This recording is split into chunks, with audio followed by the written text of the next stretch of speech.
Orale.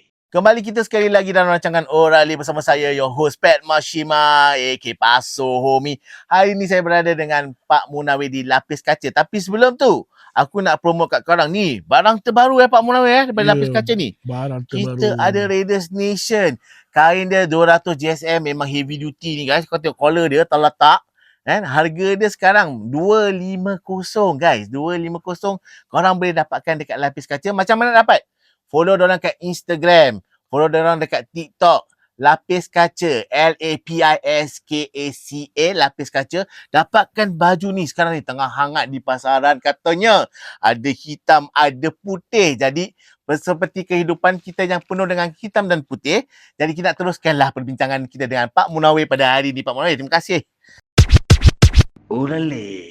Okay guys, tadi kita nak berbual pasal Chikanos, pasal pakaian untuk orang-orang berbadan besar seperti kita ni.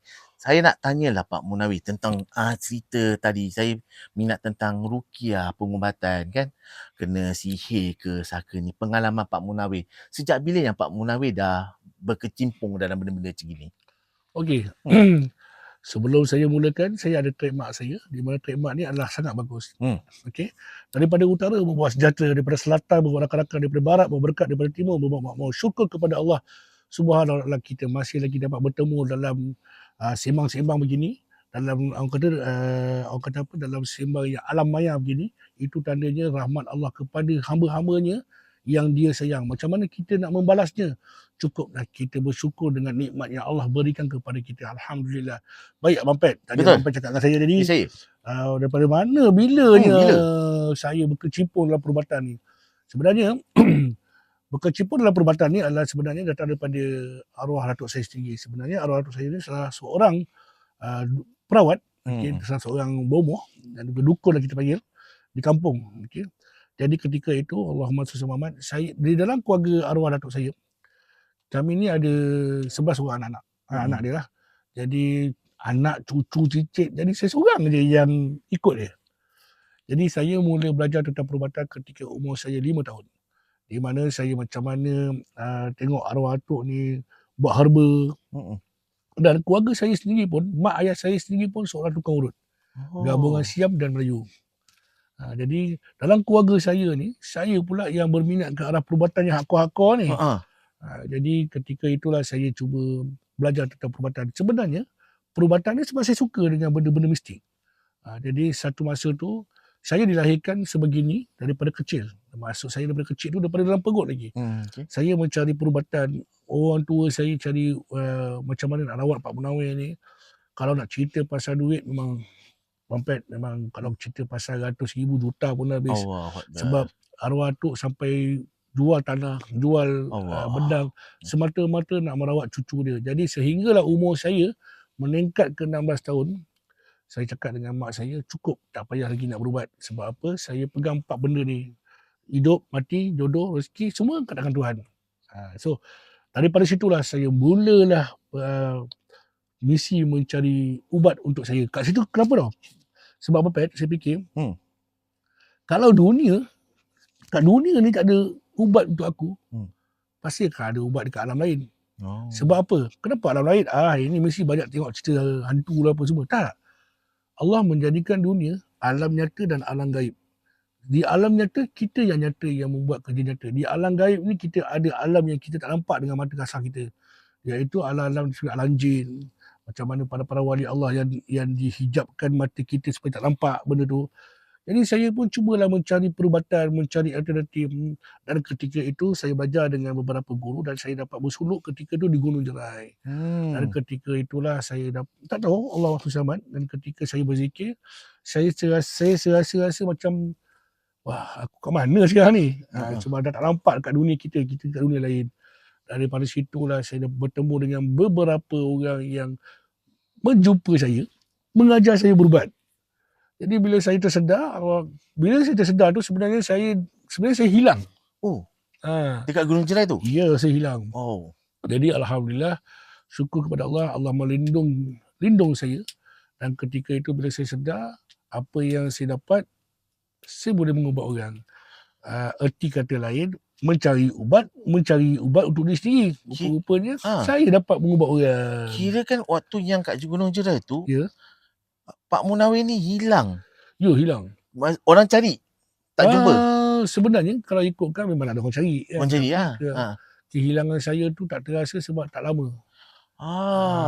Dia memang tak lama. Tapi selepas dah hilang tu, dah patah balik ke alam kita ni, dapat tahu yang macam ada kelebihan dah datang kat Pak Munawir. Ya, ada kelebihan. Okey, apakah yang perasaan pertama tu? Macam mana, apa yang berlaku yang Pak Munawir sedar yang, aku ada tiba-tiba ada kelebihan ni, kebolehan ni. Macam ni? Okay. Dia tak ada tiba-tiba rasa, aku ada kelebihan, tak ada. Okay, macam mana? Sebenarnya, bila saya dikejutkan oleh orang kampung situ juga, saya betul-betul masa tu ada dekat Pulau Kapal. Okay. Jadi saya bangun macam biasa lah. Okay, normal, kehidupan macam biasa. Cuma ketika itu saya cuba nak merawat orang, jadi simple, jadi senang. Dan mendapat beberapa ilham. Okay, kalau orang kena santau ni, kena cari barang ni, cerah barang ni. Kenapa nak kena guna mayang pinang, kenapa nak kena gunakan sintok. Jadi benda yang saya tak belajar pun. Tapi benda tu datang. Saya teringat balik, kemudian saya rujuk kepada guru-guru saya.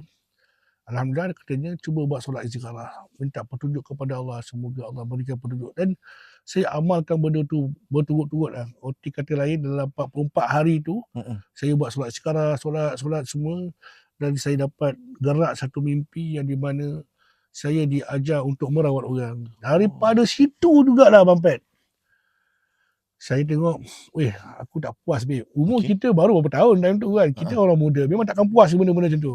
So daripada situlah saya mula menjejakkan. Ketika itu Abang Pat, saya banyak tipu mak saya. Oh, ya ke? Ya. Waktu tu umur berapa? Masa tu baru form 4. Baru form 4? Ya. Dah masuk hutan? Dah masuk hutan. Waduh. Saya tipu mak saya. Ada kelas lah. Ada macam-macam lah. Mak saya cukup takut saya belajar benda pelik ni. Alamak. So rupa-rupanya macam mana saya tipu, akhirnya kantoi kat. Kantoi kat mana? Kantoi ketika saya dapat masuk TV Al-Hijrah. Masuk juga TV. Ya, jadi diorang, mak saya terperanjat, macam mana pula anak aku boleh main silat? Macam mana pula anak aku boleh buat ni semua, boleh buat ni? Jadi terbongkarlah satu persatu. Jadi saya bercerita dengan mak saya. Jadi Alhamdulillah, mak saya tak adalah marah. Cuma dia kata benda ni takut. Kan? Mak Yelah, mak kan. Dalam masa sama, Allahumma salli ala Muhammad, saya ketika lepas habis, ketika saya masih dalam tingkatan 5, saya banyak ponting sekolah. Tapi saya pergi Sarawak, macam mana nak buat minyak pungai. Saya pergi Sabah nak buat minyak balabak, buat minyak, semua dalam minyak perkasih. Okey. Dan lepas pada saya habis SPM saya semua terjun sungai. Orang Malaysia kata terjun sungai tu result semua hancur lah. 3 sungai terjun sungai semua kan. Kita memang ke sungai lah. Ke sungai lah. Jadi Alhamdulillah, walaupun terjun sungai, saya fikir rezeki ni semua datang daripada Allah. Betul. Walaupun kita ke situ, tapi secara overall kita nampak lah, tak kata semua, tapi banyaknya lapis-lapis daripada 70-an, 80-an yang malas nak belajar kan. Tapi kebanyakannya banyak jadi orang. Betul. Dan tak kata semua segelintir, setengah-setengah tu. Sebab ketika itu kita dibesarkan dengan tidak ada gadget. Kan? Okay, lepas pada tu, lepas pada kejadian tu, ketika saya SPM, saya dapat satu panggilan di mana saya dapat mendaki Gunung Kinabalu bersama dengan pendaki Malaysia. Wow, okey. Tapi terpaksa tolak sebab hari yang nak daki itulah hari paper pertama bahasa Melayu. Alamak, tak dapat pergi lah ni. Ya, tapi kalau tengok, kalau orang Malaysia, okey, tengok muka Pak Munawir, diorang tahu Pak Munawir ni sekolah dekat Bandar Razak. Okay. Salah satu mamat yang suka buat camping, 1 tahun 4-5 kali tak pernah ada cikgu. Okey. Dan saya pernah buat camping sampai 2-3 bas. Wow. Yes. Sebab ramai tu? Ya, ramai. Sampai kan mak bapak datang panggil saya cikgu. Dan saya bukan cikgu. Sebab saya berminat dengan camping dan saya ajar budak-budak camping. Wah. Saya ajar diorang macam mana ikhtiar hidup. Ilmu ikhtiar hidup dalam lautan. Macam mana masak nasi atas air. Macam mana nak masak nasi dalam buluh. Kita belajar kenapa Alah Pak Munawir, benda ni karut lah Pak Munawir. Dia bukan sebab karut. Satu hari, kita tak tahu akan datang. Mungkin akan datang juga. Kita akan mungkin berlaku satu peperangan yang kita tak tahu. Dan bila berlaku benda tu, kita lari mana? Betul, hutan lah. Dan dekat hutan kau nak makan apa? Betul. Satu ni Pak Munawir ni guys, dia tengah mengajar kita tentang survival skill lah, nak kata. Kalau benda-benda berlaku, at least kita dah ada pengalaman kan, ada experience kan Pak Munawir? Dah ada pengalaman. So bila kita ajar orang tentang masak, macam mana nak cari air, macam mana nak makan buah dalam Oh. hutan.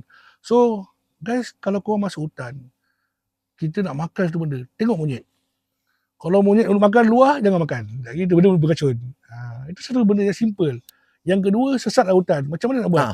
Sesat hutan, macam-macam petua orang bagi. Tapi pada Pak Menawir, Allahumma salli Muhammad, Pak Menawir dia ajar caranya, tenang, jangan takut, jangan gelabah. Memang kena menggelabah lah dalam hutan kan. Kita kena tarik nafas, bagi salam kepada Nabi Khidir alaihissalam. Kita berdoa kepada Allah, ya Allah, ya Rasulullah, aku mohon padamu ya Allah, berikan aku petunjuk, berikan aku kekuatan, berikan aku tanda macam mana untuk aku keluar daripada tempat ni. Dan ketika itu tenang, tengok pokok. Kalau pokok pergi dekat dia punya lumut tu kalau kita pegang, dia akan pergi ke kiri, dia akan pergi ke kanan. So itu adalah satu-satunya cara kalau kita tak ada kompas. Macam mana saya belajar ni? Saya belajar dengan orang asli daripada Ulu Slim. Ketika saya pergi Ulu Slim tu, satu jalan pun tak ada. Okay. Tapi saya naik 4x4 dengan geng K Adventure dulu. Bawa kiri ni gaung. Tapi kita orang yang tebas tu jalan tu. Jadi jumpa dengan Pak orang asli ni, dia ajar macam mana survive dalam hutan. Barulah saya tahu. Jadi bila kita sesat hutan dan cari sungai tu arah mana? Ikut arah sungai. Sebab sungai dia akan pergi ke dalam keluar. Jadi kalau dapat sungai, orang kata je, habis Pak Menawir, kalau dapat sungai dapat air terjun. Sebab tu Allah bagi otak. Yang kau terjun, kau biol lah namanya. Carilah jalan lain untuk kita keluar ke jalan tu, tapi nampakkan ada sungai. Betul. Sebab tu Allah menjadikan otak ni bukan sisi untuk letak je. Kan? Jadi lepas pada tu, Allah Masya Muhammad, saya mengajar budak-budak sekolah tentang macam mana kita nak survive, macam mana kita nak minum air, macam mana kita nak masak nasi, macam mana kita nak masak sambal. Apa benda lautan pun tetap jadi lauk. Itulah masa saya sekolah dulu lah. Okay. Jadi lepas pada tu, dah ada ilmu-ilmu ni. Wah, tak puas daripada. Tak nak lagi. Wah, nak tengok benda yang bukan. Jadi daripada situlah terkeluarlah akidah Pak Menawir, di mana naiknya umur Pak Menawir lepas SPM, Pak Menawir berhijrah pergi ke Thailand. Itu di Udon Thani. Kita stop kat situ. Kita berhenti. Kita tadi dah dengar pasal ilmu alam. Okey, kita akan sambung nanti dekat episod lagi satu ni. Jadi korang nak kena stay tune. Tapi sebelum tu, aku nak kata korang, lagu Kilo, muzik video Kilo dah keluar. Ada Abang Bob, ada Kak Ayu lapis kaca kita. Ada dalam muzik video Kilo tu. Korang tengok muzik video ni. Sekarang saya throw. Korang tengok. Jangan lupa like, share, komen. Dan kita akan jumpa lagi selepas ni. Orale. Dari zaman bawah tanah sampai diorang kenal nama. Dari zaman abjad sampai tahun tukar angka. Dulu pernah jalan 2, lepas itu jadi 7. Kerap kali tukar anggota macam ku tambah kilo. Tapi tak pernah lagi ku putus asa. Aku buat selagi ku masih ada masa. Selagi hidupku masih lagi bernyawa. Selagi dibenarkan oleh Maha Esa. Jangan penuh di kilo. Ku tempuh satu persatu. Bila sampai datang waktu, kata baru nama Kilo. Jalanku yang penuh di Kilo. Ku tempuh satu persatu. Bila sampai datang waktu, kata baru nama Kilo. Kalau memang susah banyak cakap tak payah. Isi dalaman ku bak bateri yang susah lemah.